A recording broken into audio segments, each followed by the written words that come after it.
Hello दोस्तों, आप सभी का स्वागत है हमारे channel credible classes online tech में। आज हम लोग पढ़ेंगे अर्थव्यवस्था के प्रकार। यहाँ पर मैंने अर्थव्यवस्था के प्रकार को विकास के आधार पर बांटा है। विकास के आधार पर अर्थव्यवस्था के 3 प्रकार होते हैं। पहले को बोलते हैं विकसित अर्थव्यवस्था, दूसरे को बोलते हैं विकासशील अर्थव्यवस्था और तीसरे को बोलते हैं अल्प विकसित अर्थव्यवस्था, जिसको हम लोग अंग्रेजी में डेवलप इकोनॉमी, डेवलपिंग इकोनॉमी और लिस्ट इकोनॉमी के नाम से जानते हैं। इसके पहले वाले वीडियो में मैंने अर्थव्यवस्था के कुछ प्रकारों के बारे में डिस्कस किया है, तो आप लोग जाकर वो वीडियो जरूर देखें। तो आइए देखते हैं अर्थव्यवस्था के प्रकार विकास के आधार पर। तो यहाँ पर हम लोगों को सबसे पहले ये समझना होगा कि विकास होता क्या है। तो विकास को समझने के लिए यहाँ पे मैंने 4 आयामों को लिखा गया है, ठीक है।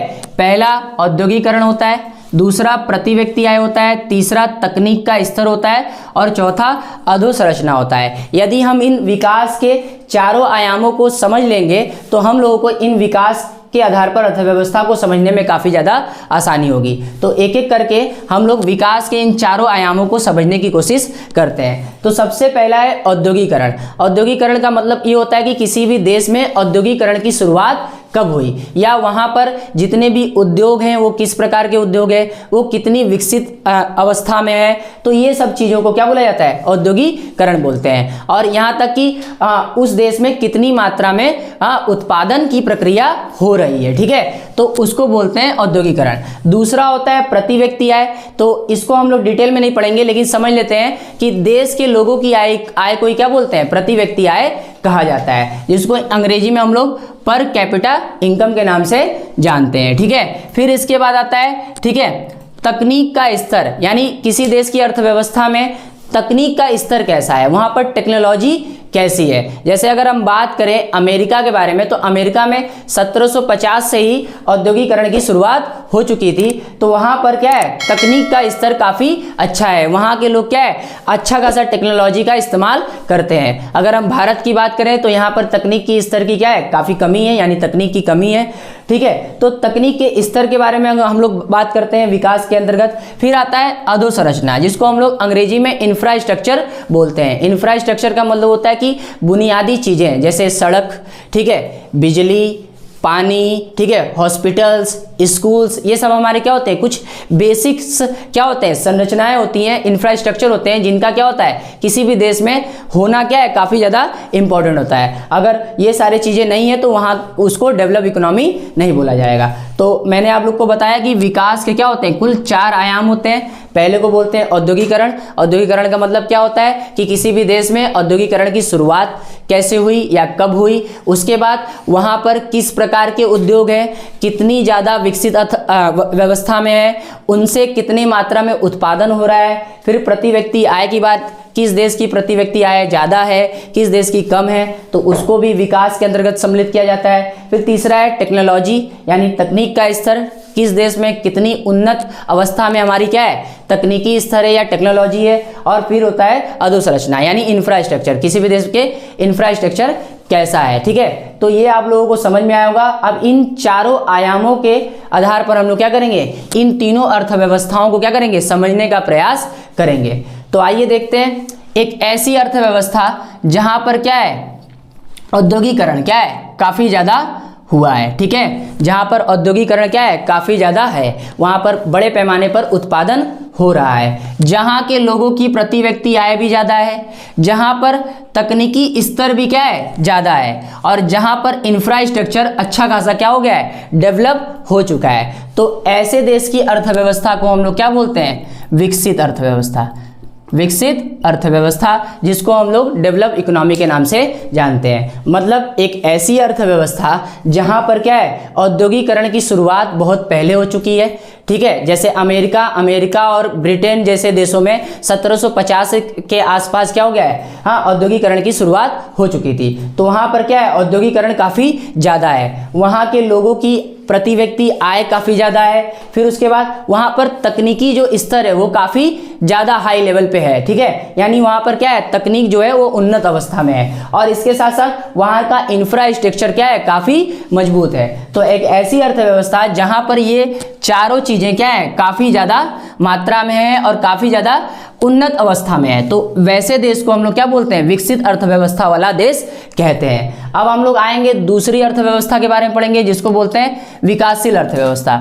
तो एक ऐसी अर्थव्यवस्था जहां पर औद्योगिकरण का ज़्यादा विकास नहीं हुआ है, ठीक है, मध्यम विकास हुआ है, ठीक है, मध्यम विकास हुआ है। वहाँ की प्रति व्यक्ति आय काफ़ी ज़्यादा नहीं है, यानी कम है, ठीक है, कम है। और वहाँ पर तकनीक का स्तर भी काफ़ी क्या है, कम है। और वहाँ पे इंफ्रास्ट्रक्चर का क्या है, जो डेवलपमेंट है, यानी अधोसंरचना का जो विकास है वो हो रहा है, हुआ नहीं है, ठीक है। तो ऐसी अर्थव्यवस्था को हम लोग क्या बोलते हैं, विकासशील अर्थव्यवस्था बोलते हैं। यानी एक ऐसी अर्थव्यवस्था जहाँ पर औद्योगिकरण जो है वो काफ़ी क्या है, कम है, ठीक है। इसके साथ साथ प्रति व्यक्ति आय वहाँ के लोगों की काफ़ी कम है, तकनीक का स्तर भी काफ़ी कम है, ज़्यादा भी नहीं है ना ज़्यादा, बल्कि ज़्यादा भी नहीं है और कम भी नहीं है, मध्यम है, ठीक है। इसके बाद अधोसंरचना, जहाँ पर क्या है, इंफ्रास्ट्रक्चर का क्या है, डेवलपमेंट हो रहा है, यानी अधोसंरचना का जो हमारी बेसिक ज़रूरतें हैं उनका क्या है, विकास हो रहा है। तो ऐसी अर्थव्यवस्था को हम लोग विकासशील अर्थव्यवस्था के नाम से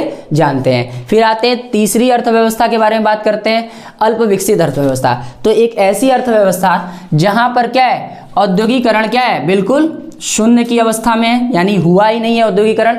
वहाँ पर क्या है, फैक्ट्रीज खुले नहीं है, उद्योग स्थापित ही नहीं हुए हैं। इसके बाद प्रति व्यक्ति आय अत्यंत कम है, बहुत ज़्यादा कम है। इसकी तुलना में विकासशील अर्थव्यवस्था की तुलना में वहाँ पर क्या है, प्रति व्यक्ति आय बहुत ही ज़्यादा कम है। इसके साथ साथ वहाँ पर टेक्नोलॉजी जो है बिल्कुल ही क्या है, शून्य है, किसी भी प्रकार की टेक्नोलॉजी नहीं है। और वहाँ पर जो बेसिक इंफ्रास्ट्रक्चर है उसकी भी क्या है, काफ़ी कमी है। तो ऐसी अर्थव्यवस्था को हम लोग अल्प विकसित अर्थव्यवस्था के नाम से जानते हैं। तो आप लोगों को ये समझ में आया होगा कि विकास के आधार पर अर्थव्यवस्था को 3 भागों में बांटा गया है। एक है विकसित अर्थव्यवस्था, एक है विकासशील अर्थव्यवस्था, एक है अल्प विकसित अर्थव्यवस्था। यानी जहां पर विकास के 4 आयाम ज़्यादा देखने को मिलते हैं उस देश को विकसित अर्थव्यवस्था वाला देश कहा जाता है। और जहां पर ये विकास के जो 4 आयाम हैं वो बहुत ज़्यादा नहीं देखने को मिलते हैं, लेकिन देखने को मिलते हैं, वहां पर क्या है, औद्योगिकरण हो रहा है, ठीक है,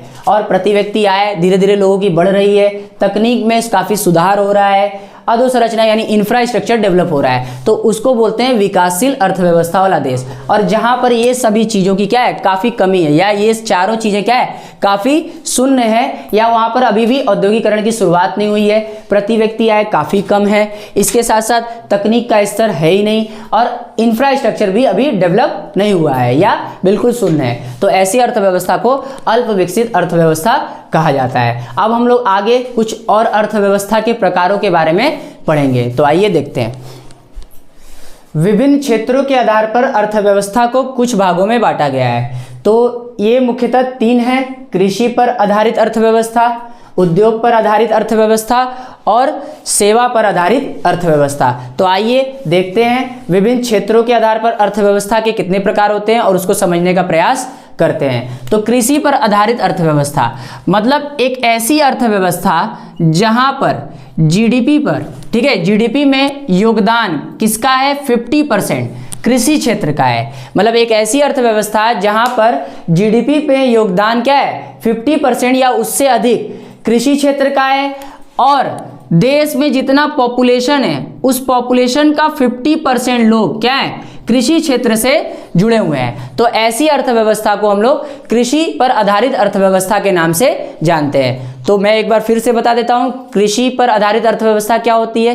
कृषि पर आधारित अर्थव्यवस्था एक ऐसी अर्थव्यवस्था होती है जिसमें क्या होता है, जीडीपी में योगदान क्या होता है, 50% से अधिक एग्रीकल्चर सेक्टर का होता है, और देश की जो जनसंख्या होती है वो 50% से अधिक एग्रीकल्चर क्षेत्र में क्या करती है, काम करती है। तो ऐसी अर्थव्यवस्था को क्या बोलते हैं, कृषि पर आधारित अर्थव्यवस्था के नाम से जानते हैं। दूसरा आते हैं ऐसी अर्थव्यवस्था जहां पर क्या हो, जीडीपी में योगदान 50% या उससे अधिक क्या हो, इंडस्ट्रियों का हो, उद्योगों का हो, और वहां के देश का जो पॉपुलेशन है वो क्या हो, 50% या उससे अधिक उद्योग क्षेत्र में लगा हो। तो ऐसी अर्थव्यवस्था को हम लोग क्या बोलते हैं, उद्योग पर आधारित अर्थव्यवस्था के नाम से जानते हैं। ठीक है, तो आपको समझ में आया होगा, एक ऐसी अर्थव्यवस्था जहां पर जीडीपी में 50% या उससे अधिक योगदान कौन दे रहा हो, उद्योग क्षेत्र दे रहा हो, और वहां उस देश की जो जनसंख्या हो उसके अधिक अधिकतर लोग यानी 50% या उससे अधिक लोग क्या हो,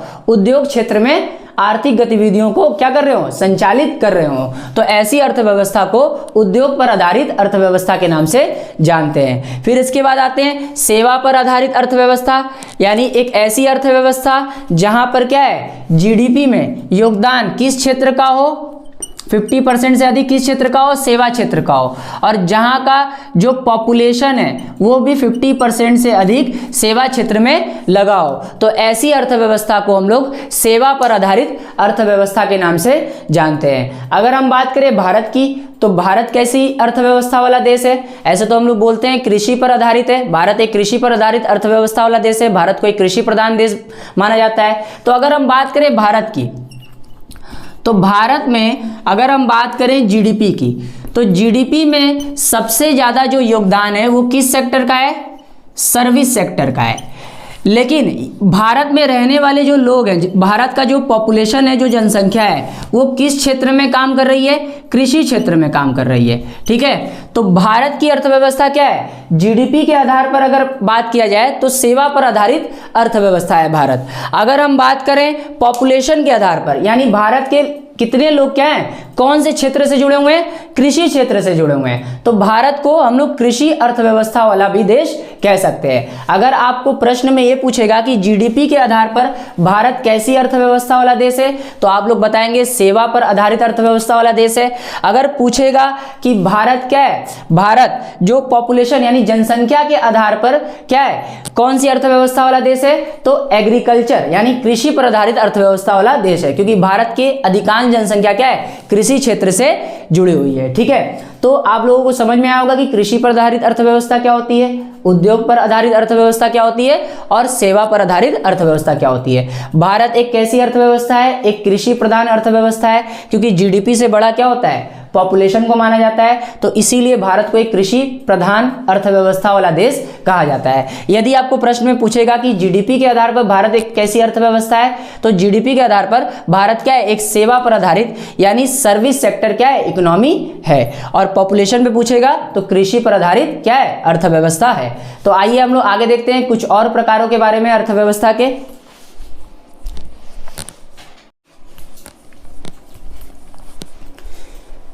विश्व बैंक या प्रति व्यक्ति आय के आधार पर अर्थव्यवस्था के प्रकार। विश्व बैंक ने प्रति व्यक्ति आय के आधार पर अर्थव्यवस्थाओं को कुछ भागों में बांटा है। तो यहाँ पर विश्व बैंक ने प्रति व्यक्ति आय के आधार पर अर्थव्यवस्था को 4 भागों में बांटा है। आइए देखते हैं। पहले भाग का नाम है निम्न आय वाली अर्थव्यवस्था या देश, दूसरा है निम्न मध्यम आय वाली अर्थव्यवस्था या देश, तीसरा है उच्च मध्यम आय वाली अर्थव्यवस्था या देश, चौथा है उच्च आय वाली अर्थव्यवस्था या देश। यहाँ पर विश्व बैंक ने प्रति व्यक्ति आय के आधार पर अर्थव्यवस्था को बांटा है। तो आइए देखते हैं, पहला समझते हैं। एक ऐसी अर्थव्यवस्था जहाँ पर प्रति व्यक्ति आय $1045 से कम है, उसको निम्न आय वाली अर्थव्यवस्था या निम्न आय वाला देश कहेंगे। फिर इसके बाद जहां पर प्रति व्यक्ति आय $1046 से अधिक $4095 से कम है, उसको क्या बोलेंगे हम लोग, निम्न मध्यम आय वाली अर्थव्यवस्था बोलेंगे। फिर इसके बाद उच्च मध्यम आय वाली अर्थव्यवस्था वाला देश, जहां पर प्रति व्यक्ति आय $4096 से अधिक तथा $12695 से क्या है कम है, उसको बोलेंगे उच्च मध्यम आय वाली अर्थव्यवस्था वाला देश। चौथा आते हैं उच्च आय वाली अर्थव्यवस्था वाला देश, जहां पर प्रति व्यक्ति आय $12,695 से अधिक है, उसको बोलेंगे उच्च आय वाली अर्थव्यवस्था वाला देश। तो यहां पर विश्व बैंक ने प्रति व्यक्ति आय के आधार पर अर्थव्यवस्था को 4 भागों में बांटा गया है। ठीक है, पहले भाग का नाम है निम्न आय वाली अर्थव्यवस्था वाला देश, जैसा कि मैंने बताया आपको कि जहां पर क्या है $1045 से क्या है प्रति व्यक्ति आय कम है, तो वहां पर क्या है निम्न आय वाली अर्थव्यवस्था है या उसको निम्न आय वाली अर्थव्यवस्था माना जाएगा। जहां पर $1046 से अधिक और $4095 से कम है, तो उसको क्या बोलेंगे, निम्न और मध्यम आय वाली अर्थव्यवस्था। जहां पर $4096 से अधिक और $12695 से क्या है कम है, तो उसको क्या बोलेंगे, उच्च तथा मध्यम आय वाली अर्थव्यवस्था। फिर चौथा आता है उच्च आय वाली अर्थव्यवस्था, जहां पर क्या है प्रति व्यक्ति आय $12,695 से अधिक है, तो उसको क्या बोलेंगे, उच्च आय वाली अर्थव्यवस्था या देश बोलेंगे। अब हम बात करते हैं भारत की। तो भारत इन चारों में से कहां पे आता आता है? तो भारत क्या है, एक निम्न मध्यम आय वाली अर्थव्यवस्था वाला देश है, जहां पर प्रति व्यक्ति आय $2411 है, इसलिए भारत को इस दूसरे कैटेगरी में रखा है। ठीक है, तो आइए हम लोग अर्थव्यवस्था के कुछ और प्रकारों के बारे में पढ़ते हैं फटाफट। नियोजन के आधार पर अर्थव्यवस्था के प्रकार। नियोजन के आधार पर अर्थव्यवस्था को दो भागों में बांटा गया है, एक है योजनाबद्ध अर्थव्यवस्था और दूसरे का नाम है गैर योजनाबद्ध अर्थव्यवस्था। तो अब हम लोग योजनाबद्ध अर्थव्यवस्था और गैर योजनाबद्ध अर्थव्यवस्था के बारे में पढ़ेंगे। तो आइए सबसे पहले देखते हैं योजनाबद्ध अर्थव्यवस्था, जिसको हम लोग प्लान्ड इकोनॉमी के नाम से जानते हैं। एक ऐसी अर्थव्यवस्था जहां पर आर्थिक गतिविधियों को सरकार के नीतियों और योजनाओं के माध्यम से प्रबंधित किया जाता है या संचालित किया जाता है, ताकि सामाजिक और आर्थिक विकास हो सके। तो वहां पर क्या होता है, योजनाबद्ध अर्थव्यवस्था होती है, जहां पर सरकार क्या करती है, विभिन्न क्षेत्रों के लिए तमाम प्रकार की योजनाएं क्या करती है, चालू करती है। जैसे एग्रीकल्चर सेक्टर के लिए कुछ योजनाएं चालू करती है, जैसे फसल बीमा योजना, ठीक है, और भी बहुत सारी योजना, किसानों के लिए योजना, ठीक है, किसानों को ठीक है कम से कम ब्याज दर में ऋण मुहैया कराना, जिससे कि क्या हो, उनका थोड़ा सा आर्थिक विकास हो सके। तो जब सरकार क्या करती है, विभिन्न प्रकार के क्षेत्रों के लिए योजनाएं बनाकर क्या करती है, अर्थव्यवस्था पर क्या करती है, कंट्रोल स्थापित करती है, तो उसको बोलते हैं योजनाबद्ध अर्थव्यवस्था। ठीक है, जैसे सरकार एग्रीकल्चर सेक्टर में काम करती है, बहुत सारी योजनाएं चलाती है। ठीक है, फिर इंडस्ट्री सेक्टर में यानी उद्योग के क्षेत्र में काम करती है, बहुत सारी वहां पे योजनाएं चलाती है ताकि उद्योगों का विकास हो सके। सेवा के क्षेत्र में क्या करती है, सरकार काम करती है, वहां पर बहुत सारी योजनाएं चलाती है। तो जहां पर क्या करती है, सरकार विभिन्न प्रकार के क्षेत्रों के विकास के लिए क्या करती है, योजनाएं चलाती है, नीतियां बनाती है, तो उस अर्थव्यवस्था को हम लोग योजनाबद्ध अर्थव्यवस्था के नाम से जानते हैं। आज के समय में दुनिया के सारे देशों में क्या है, योजनाबद्ध अर्थव्यवस्था लागू है, जहां पर क्या है, सरकार किसी न किसी रूप में विभिन्न प्रकार की योजनाएं चलाकर हर एक क्षेत्र के विकास का काम करती है, इसके साथ साथ सामाजिक विकास का भी काम करती है। तो ऐसी अर्थव्यवस्था को हम लोग क्या बोलते हैं, योजनाबद्ध अर्थव्यवस्था के नाम से जानते हैं। फिर आते हैं दूसरा है गैर योजनाबद्ध अर्थव्यवस्था। बिल्कुल इसका क्या है, विपरीत है, उल्टा है। ऐसी अर्थव्यवस्था जहां पर महत्वपूर्ण आर्थिक गतिविधियों के लिए सरकार नीति और योजनाएं नहीं बनाती है, या जहां पर सरकार का क्या होता है, पूर्ण रूप से हाथ नहीं होता है, तो उसको बोलते हैं गैर योजनाबद्ध अर्थव्यवस्था। ऐसी अर्थव्यवस्था वाले देश ठीक है, फिलहाल ऐसी अर्थव्यवस्था आजकल के देश क्या करते हैं, नहीं अपनाते हैं। तो आपको इन दोनों अर्थव्यवस्था के बारे में समझ में आया होगा। भारत क्या है, एक योजनाबद्ध अर्थव्यवस्था है। भारत में बहुत सारी योजनाएं चलाई गई, जैसे पंचवर्षीय योजनाएं चलाई गई, और भी बहुत सारी योजनाएं भारत में चलाई गई हैं, जिससे क्या हो रहा है, विभिन्न क्षेत्रों का विकास हो रहा है। ठीक है, तो आज के समय में हर एक देश क्या है, एक योजनाबद्ध अर्थव्यवस्था का क्या है, उदाहरण है। तो आइए कुछ और चीजों के बारे में हम लोग समझते हैं आगे। देशों के समूह के आधार पर कुछ वर्गीकरण, यानी अर्थव्यवस्था को कुछ और भागों में, या अर्थव्यवस्था को समझने के लिए हमने इसको कुछ और तरीके से बांटने का प्रयास किया है। तो देशों के समूह के आधार पर हमने अर्थव्यवस्था को या देशों को 5 भागों में बांटा है। तो पहला आइए देखते हैं, पहली दुनिया के देश, मतलब एक ऐसे देश या एक ऐसी अर्थव्यवस्था जहां पर सबसे पहले पूंजीवादी अर्थव्यवस्था अपनाई गई, जैसे अमेरिका और ब्रिटेन। तो अमेरिका और ब्रिटेन में सबसे पहले पूंजीवादी अर्थव्यवस्था अपनाई गई। पूंजीवादी अर्थव्यवस्था के बारे में हम लोगों ने पहले ही डिस्कस कर चुका है, ठीक है, कर लिया है, सॉरी, ठीक है। तो आप लोग जाकर पीछे पूंजीवादी अर्थव्यवस्था को समझने का प्रयास करिएगा। तो पहली दुनिया के देश उन देशों को कहते हैं जहां पर पूंजीवादी अर्थव्यवस्था अपनाई गई, जैसे जैसे अमेरिका और ब्रिटेन। तो इनको पहली दुनिया के देश कहा जाता है। फिर आते हैं दूसरी दुनिया के देश, ऐसे देश जहां पर समाजवादी अर्थव्यवस्था अपनाई गई, जैसे पहले सोवियत संघ, जो अब रूस बन गया है, पहले उसका नाम सोवियत संघ हुआ करता था, USSR हुआ करता था।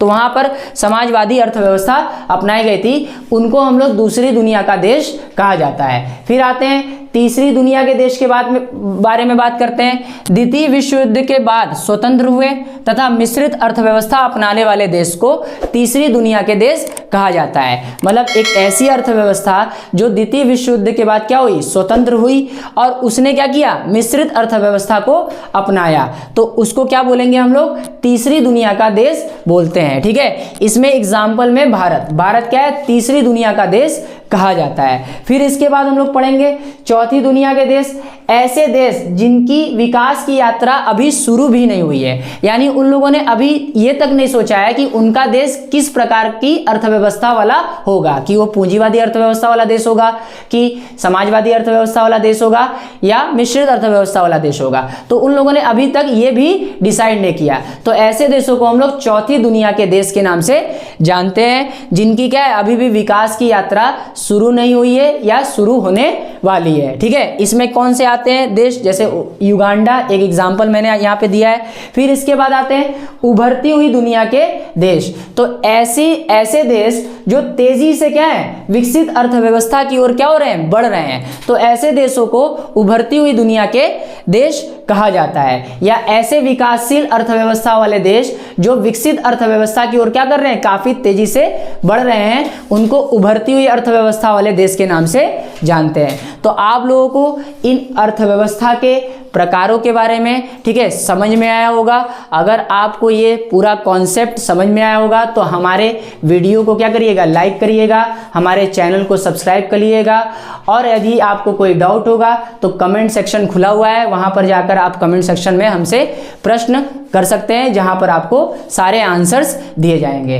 तो अब हम लोग कुछ नए टॉपिक में क्या करेंगे, नए टॉपिक के साथ मिलेंगे अर्थव्यवस्था को समझने के लिए। अब के लिए अलविदा। जय हिंद, जय भारत।